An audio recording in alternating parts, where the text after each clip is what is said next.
Hi! Welcome to Richard Gabili YouTube channel, and for today's tutorial, I will be teaching you on how to change sentences, highlight style, and speak on iPhone X. But first, kindly subscribe to this channel and don't forget to hit the subscribe button and the bell to notify you for the new updates. And let's start!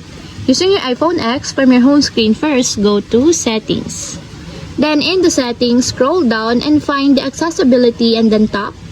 Then in this part, in the accessibility, go to vision section and then tap the spoken content.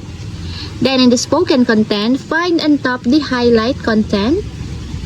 Then in this part, in the highlight content, go to the sentence highlight section style, and as you will see that the underline is now enabled.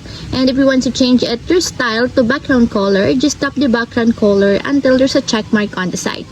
To change it back your default highlight style, just tap it again, the underline, until there's also a check mark on the side, just like this.